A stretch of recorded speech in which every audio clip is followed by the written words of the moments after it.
Kai Rodriguez stood at the edge of the demonstration chamber on the Galactic Training Academy. Through the transparent walls, he could see the vast darkness of space and the planet Kelter below. The academy was built above the planet to train warriors from many different species. These warriors would work together in the coalition forces to protect the galaxy. Kai was the only human here. Everyone knew it. He could feel the eyes of 30 different alien students watching him from the observation deck. They were not looking at him with respect. They were looking at him with curiosity, the way someone might look at a creature that did not belong. Commander Zresh stood in the center of the demonstration chamber. The Vorthian was tall, and his skin was dark blue. His eyes were sharp and cold. He had commanded this academy for 12 years. He had trained thousands of warriors from species across the galaxy. Now he was about to test Kai. "Today we show our weapons," Commander Zresh said. His voice was strong and clear. "Each student will demonstrate the most deadly tool of their people. We will see what makes each species valuable to the coalition." The other students went first. A Zelthian named Vira stepped forward and held up a plasma cannon. The device was small enough to hold in one hand, but it was powerful beyond measure. VR aimed it at 6 steel targets set up in the chamber. He fired once, then twice, then 3 more times. Each shot was perfect.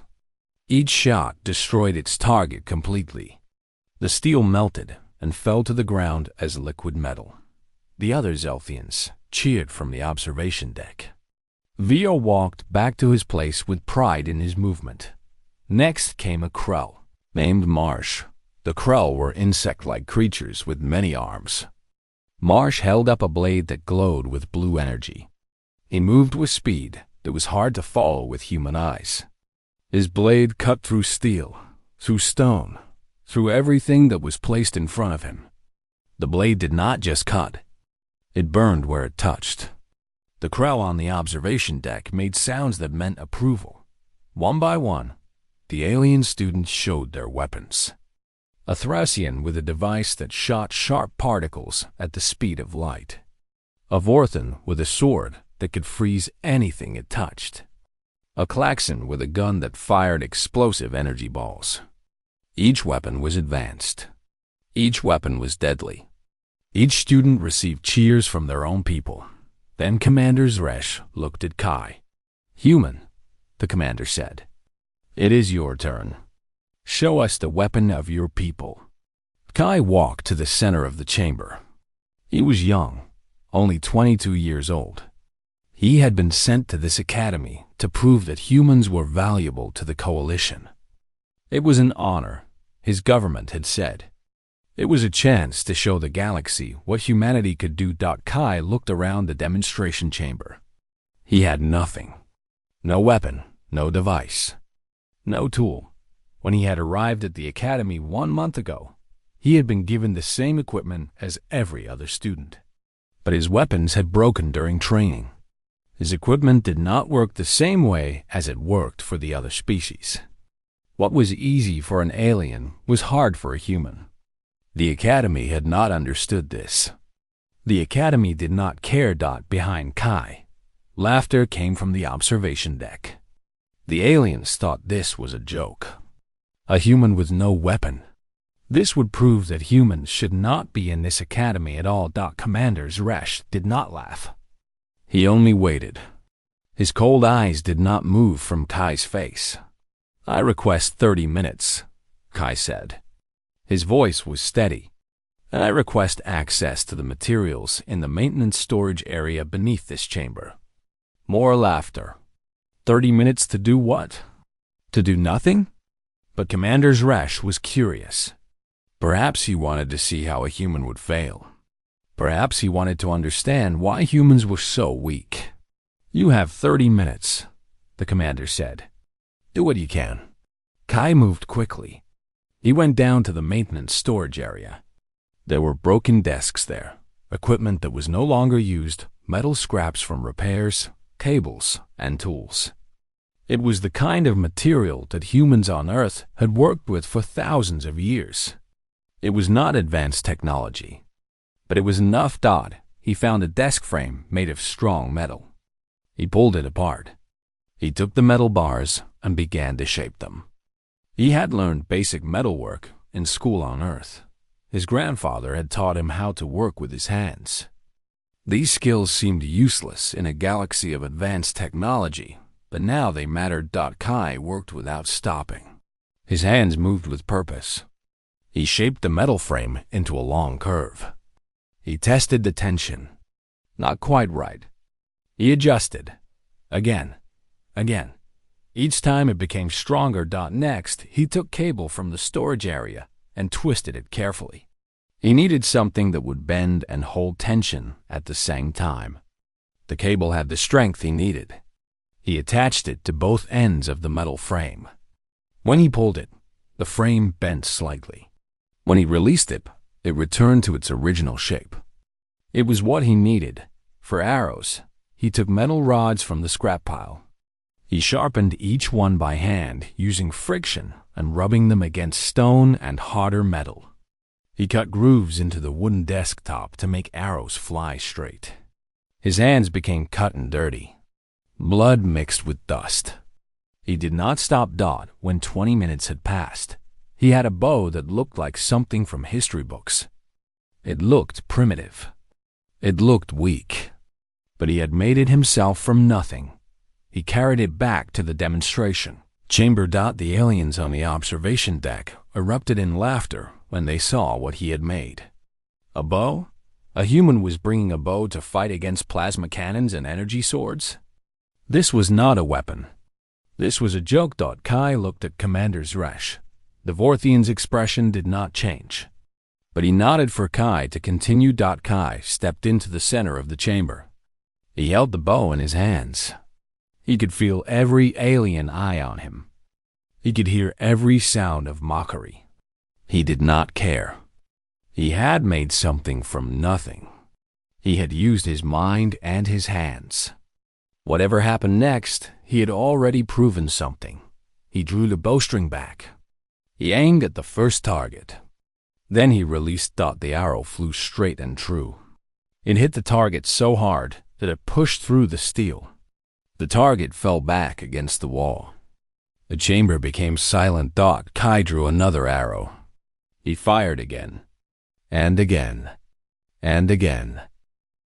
The silence in the demonstration chamber was complete.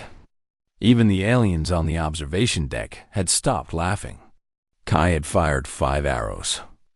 All 5 had pierced through the steel targets. The targets lay on the ground, damaged and broken. Kai drew another arrow from his collection. This one was different. He had carved it to rotate in a specific way. He had studied the physics of aerodynamics during his studies before joining the academy. He aimed higher than the target. He released. The arrow flew up, spinning slowly. Then it curved in the air. It came down and struck a target that was hidden behind a steel wall. The target fell with a loud sound. A Krell student named Shift stood up on the observation deck. His insect body was shaking with emotion.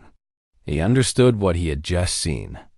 This human had not just thrown an arrow. The human had calculated the angle, the distance, the wind resistance in the chamber. The human had used mathematics and physics to hit a target he could not see. Kai continued the demonstration. He fired arrows that split in midair, creating 2 different projectiles that hit 2 targets at once. The arrows had been cut in a special way. As they flew, air pressure would force them apart. It was not magic. It was engineering. He fired arrows that went very fast and arrows that went slowly. Fast arrows to penetrate thick objects. Slow arrows to hit targets that were far away and required less power. He showed arrows that could go around obstacles by bouncing off the chamber walls. He had marked the walls with calculations. He knew exactly where each arrow would hit and how it would bounce. The demonstration lasted 15 minutes. When Kai finished, he had used all his arrows. The chamber looked like a war zone. Targets were destroyed. Walls had marks from bouncing arrows. But Kai himself was not out of breath. He was not tired. Commander Zresh stepped forward. The Vorthian walked through the chamber, examining the damage. He looked at each target. He looked at the arrows. He picked one up and studied how it was made. "Show me how you made this," the commander said. Kai nodded. He went back to the maintenance area. Commander Zresh followed him. Kai showed the commander the metal frame and how he had bent it into shape. He showed how the cable was twisted to create tension. He explained how he had sharpened the metal rods to points. He showed the grooves he had cut to make arrows fly straight. The Vorthian listened without speaking. When Kai finished, Commander Zresh held one of the arrows in his large hands. It looked very small compared to his body. "This is a weapon from your past," the commander said. It was not a question. "Yes," Kai said. "Humans used bows for thousands of years, before we had guns and machines." "And you remember how to make them?" "My grandfather taught me," Kai said. "He said that understanding simple tools would help me understand complex ones." Commander Zresh was quiet for a long time. He turned the arrow over and over in his hands. Finally, he spoke. "Come with me," the commander said. They walked through the academy corridors. Other students watched them pass. Kai could hear them talking quietly. Some said the human had used a trick. Others said the human had been lucky. But some said nothing at all. They were thinking about what they had seen. Commander Zresh led Kai to his office. The Vorthian sat down at a large desk. He pointed to a chair for Kai to sit. Kai sat down and waited. "The Coalition faces a new problem," Commander Zresh said. "There is an enemy at the edge of known space. We do not know much about them yet, but our intelligence shows something troubling. Our advanced weapons do not work against them." Kai listened carefully.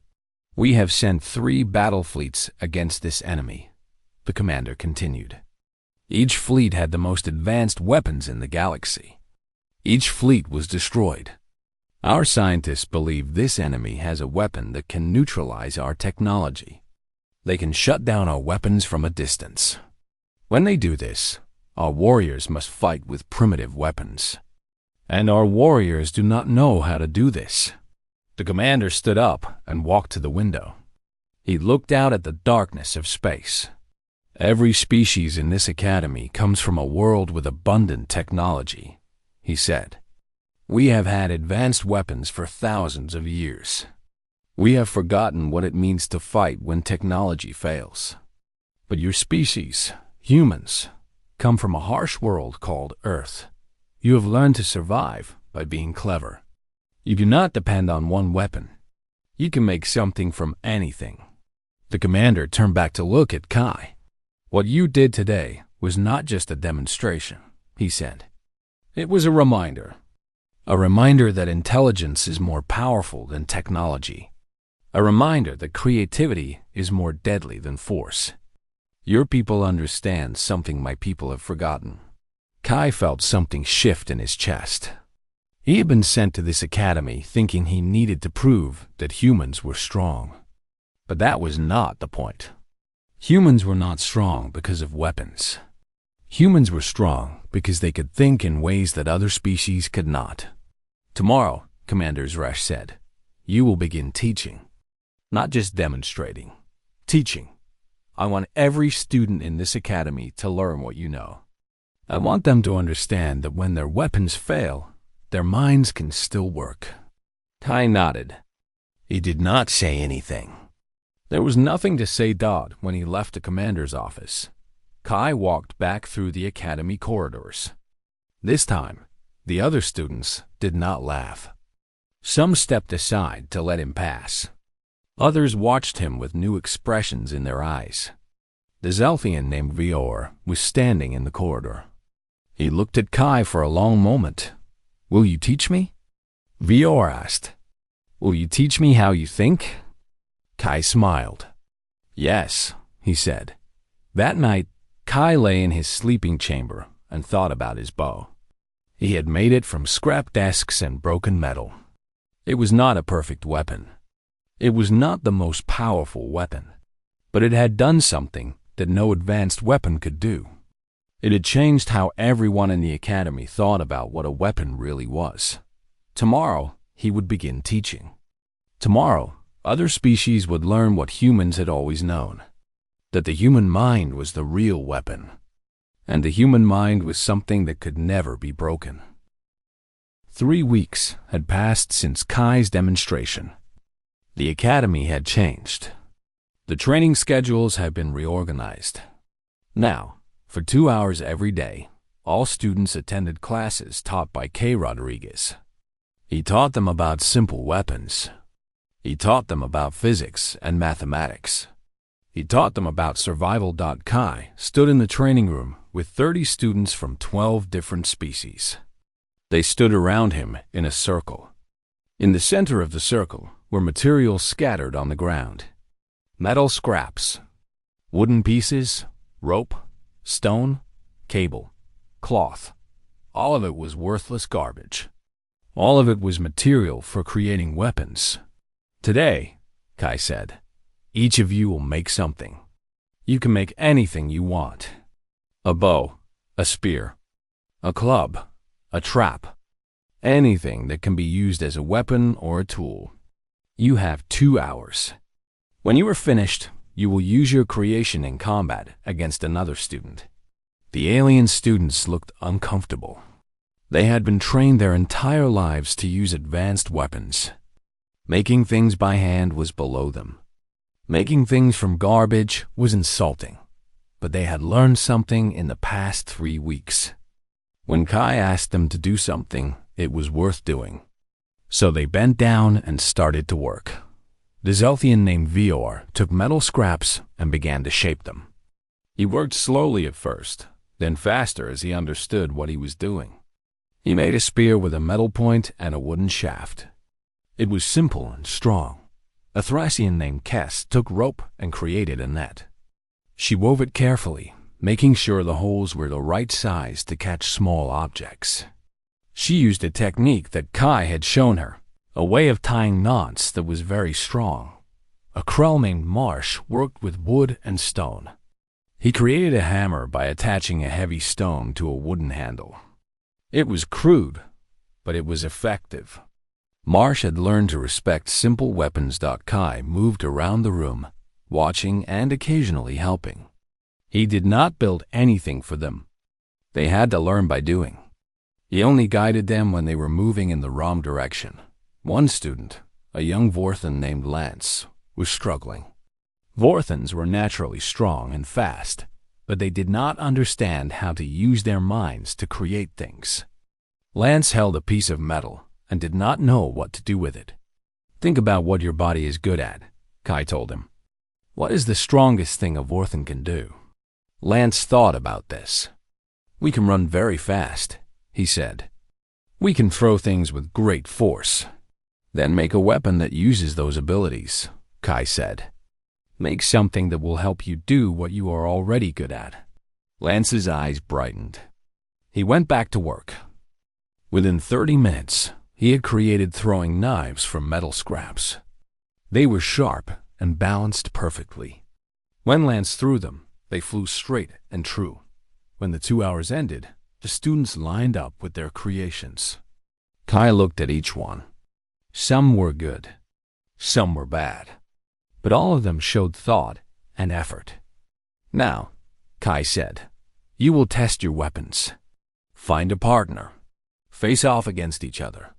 Use your creation to see if it works. The training room became loud with activity.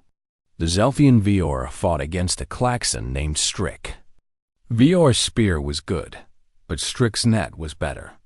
The net caught the spear and pulled it away. Vior learned something. His weapon had a weakness. Marsh, the Krell, fought against Kess the Thracian. The hammer was powerful, but the net was fast. Every time Marsh swung the hammer, Kess would move the net away. But when Marsh learned to predict her movement, he could hit the net and break it apart. The training continued for hours. Students learned from each other. They learned how to improve their weapons. They learned how to fight with simple tools. By the end of the day, every student was tired. But they were also excited. They had learned something that no advanced academy could teach them. They had learned that fighting was not about having the best technology. Fighting was about understanding your weapon and understanding your enemy. That evening, Commander Zresh called Kai to his office again. This time, the commander had documents on his desk. They were reports from the front lines of the war against the unknown enemy. "We sent a small team to the front," Commander Zresh said. "A mixed team from this academy. Humans, Zelfians, Krell, and others. We gave them your training. We gave them simple weapons. We told them to fight the way you have taught them." The commander paused. He looked tired. "The results are different from what we expected," he continued. "The unknown enemy still has the weapon that shuts down technology. They still have the ability to neutralize our advanced guns. But our team fought back with simple weapons. They fought with bows and spears and nets and hammers." "What happened?" Kai asked. "They won," Commander Zresh said. "One small team defeated 30 enemy soldiers. Our soldiers used tactics that the enemy did not expect. They used creativity. They used cooperation. They used intelligence instead of just force." Kai felt something warm move through his body. It was not pride, exactly. It was purpose. He understood now why he had been sent to this academy. It was not to prove that humans were powerful. It was to teach everyone else how to think like humans did.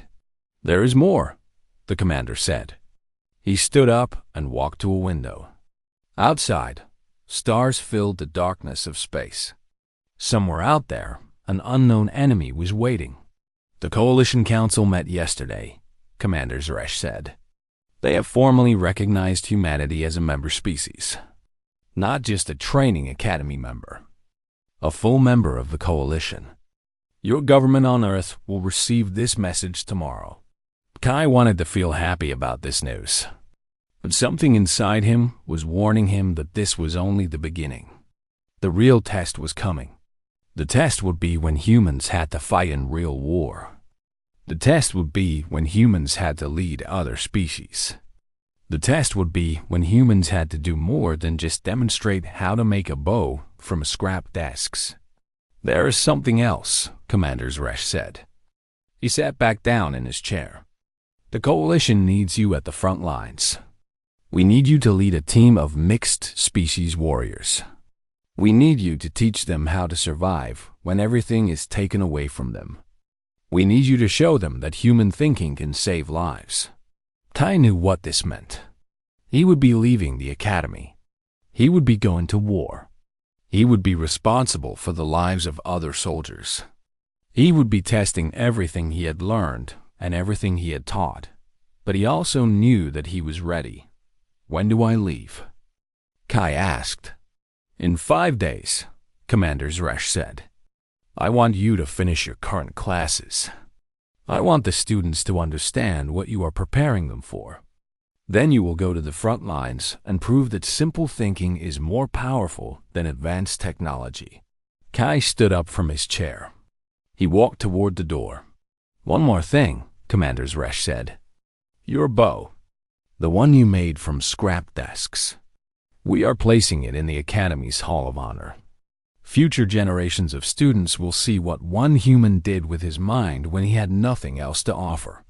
They will understand that sometimes the simplest solution is the most effective one." Kai walked back through the corridors of the Academy. His mind was already preparing for what was coming. He thought about his team. He thought about the enemy. He thought about all the things he would need to teach to keep his soldiers alive. Tomorrow, he would begin preparing them. Tomorrow, he would teach them how to fight a war that no advanced species had ever had to fight before. Tomorrow, he would show them that the human mind was not just a weapon. It was a way of surviving that could never be beaten.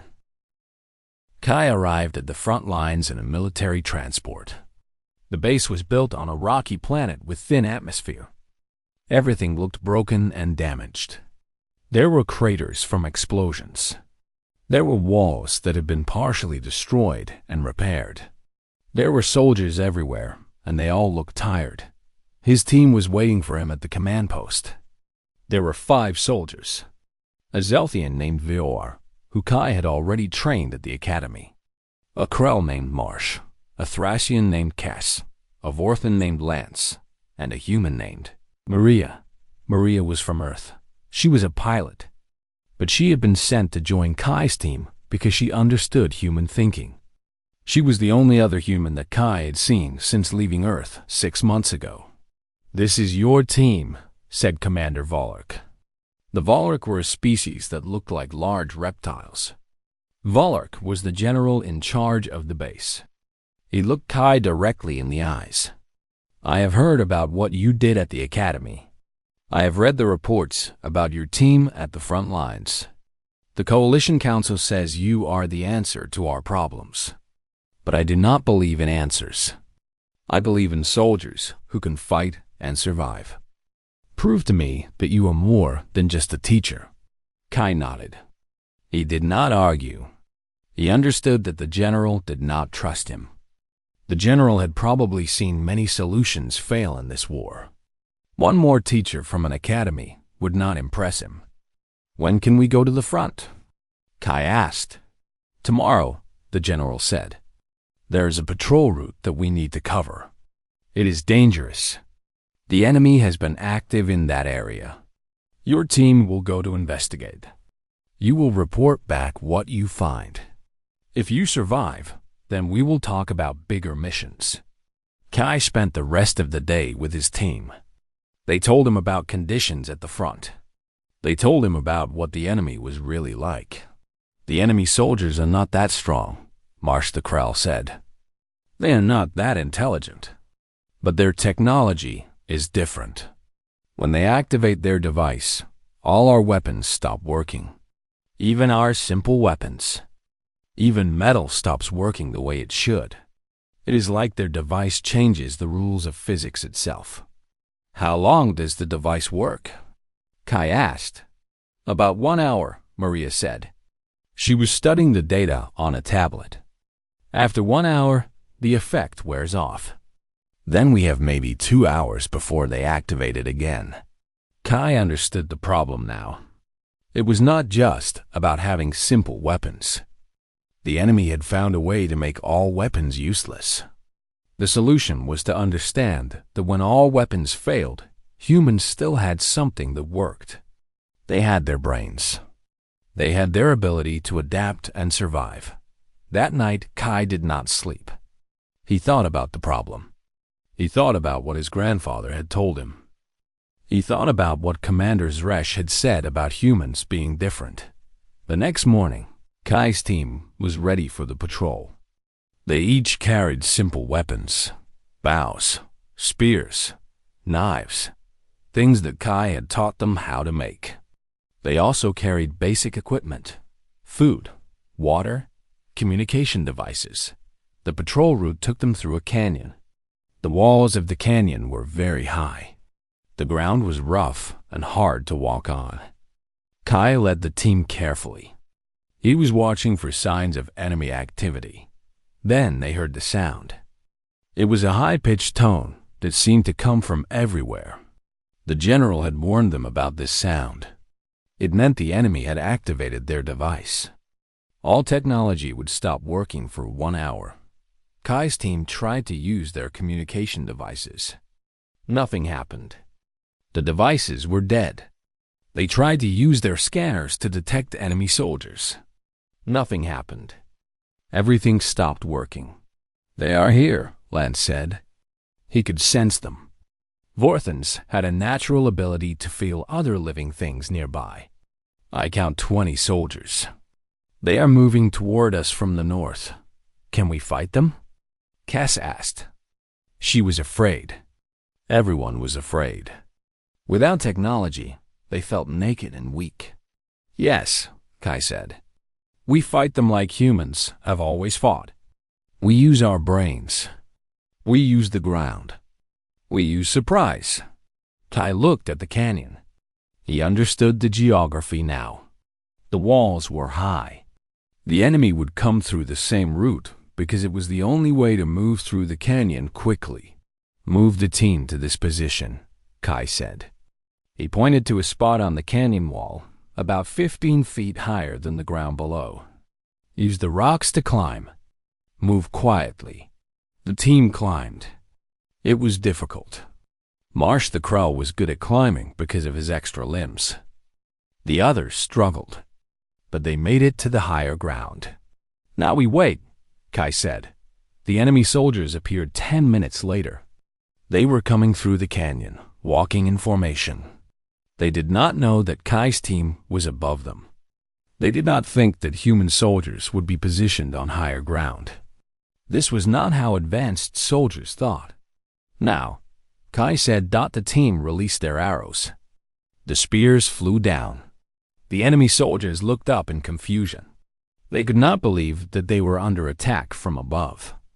Their advanced training had not prepared them for this kind of simple fighting. The enemy tried to fire their weapons, but the devices still did not work. The technology was still shut down. So the enemy had to fight with their hands. They had to fight with their bodies. They had to fight with their bodies.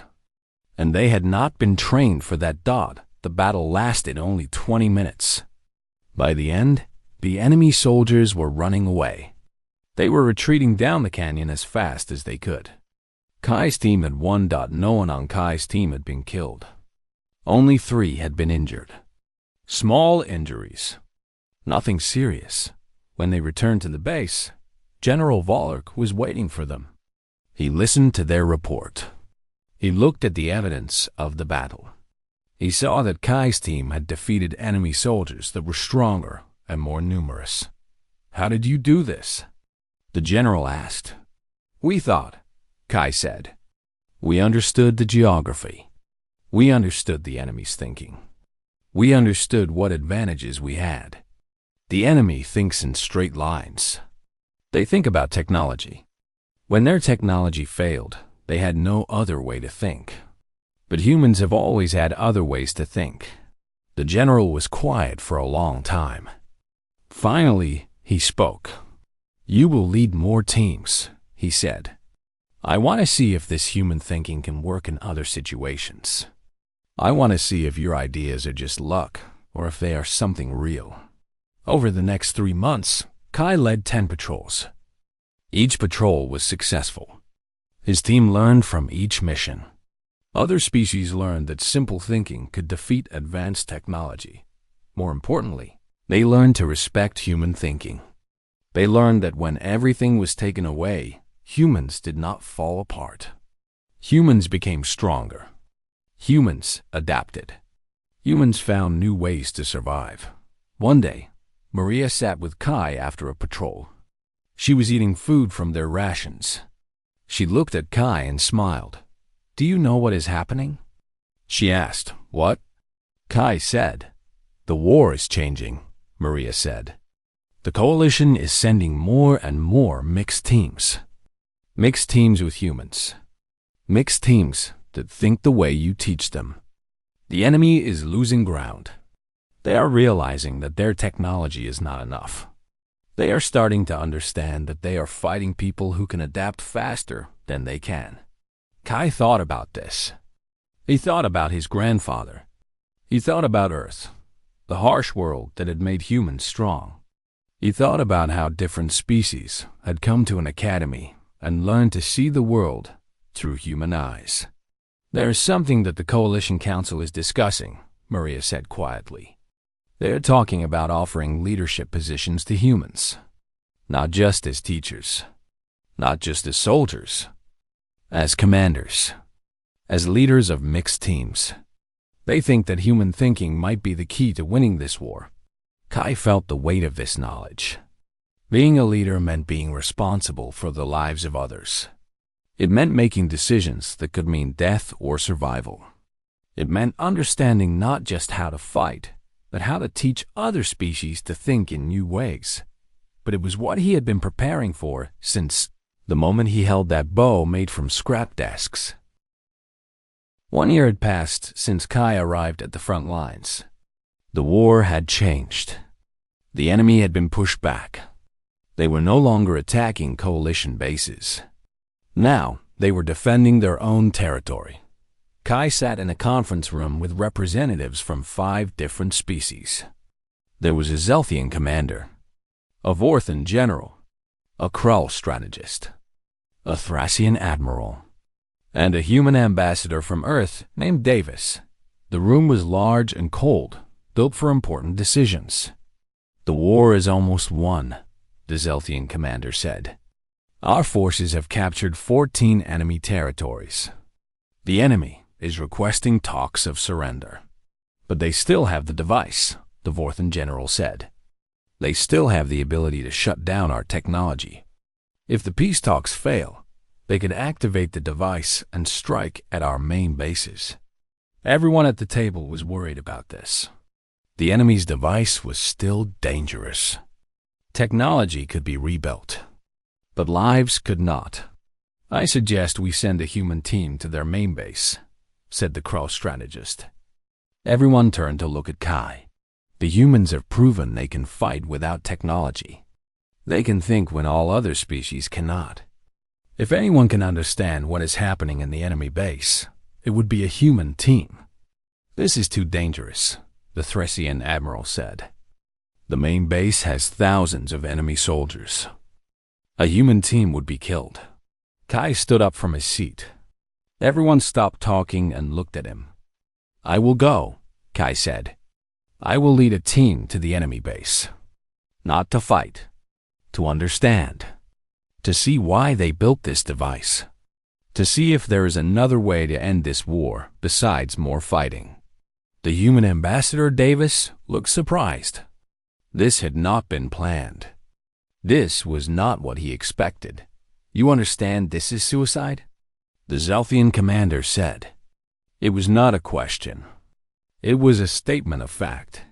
"I understand," Kai said, "but I also understand that there is always a reason behind what people do. Even enemies have reasons. If we can understand their reasons, maybe we can find a different solution." The conference room was quiet for a long time. Finally, the Vorthan general stood up. "I will support this mission," he said. "The humans have never failed us. They have shown us a way of thinking that works. I trust this human to find a solution that we cannot see." One by one, the other commanders agreed. Kai would go to the enemy base with a small team of soldiers. They would observe. They would learn. They would try to understand. Kai's team consisted of Vior, Marsh, Kess, Lance, and Maria. They had fought together for a year. They knew how to think together. They knew how to trust each other. The journey to the enemy base took 3 days. When they arrived, they did not try to hide. They walked directly to the main gate. They carried no weapons. They carried nothing but simple clothes and supplies. The enemy soldiers saw them. They captured the team without fighting. Kai did not resist. He had expected this. They were brought to the center of the enemy base. Here, Kai saw something that surprised him. The enemy soldiers were not cruel. They were not evil. They were just soldiers, like any other soldiers in any war. The enemy commander was called Exreath. He was a creature that looked like a mix between a spider and a humanoid. Exreath was old. He had fought in many wars. He had the scars of many battles on his body. "Why have you come here?" Exreath asked. His voice was rough and tired. "To understand," Kai said. "To understand why you built the device. To understand what you want." Exreath laughed. It was a strange sound, but it was not a cruel laugh. "A human wants to understand," Exreath said. "Your species is young. Your species is naive. You still think that understanding can end wars. Can it not?" Kai asked, Xrith studied Kai for a long moment. Then he sat down slowly. My species comes from a world of advanced technology, Xrith said. We built the device because we were afraid. We were afraid of species that were stronger than us. We were afraid of the coalition that had more numbers and more weapons. So we built the device to make ourselves equal, to make our weakness into strength. Kai understood now. The device was not built to conquer. It was built to survive. But the device has made the war worse, Kai said. It has made the coalition fear you. It has made them want to destroy you. I know, Xrith said. But we did not know how else to survive.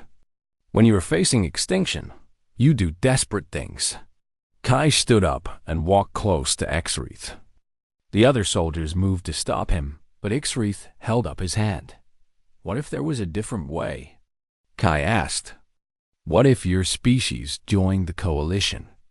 What if you used your intelligence and your technology to help instead of to fight? Xrith's eyes moved across Kai's face. He was looking for a trick or a deception. You would allow this? Xrith asked. I am not the one who decides, Kai said.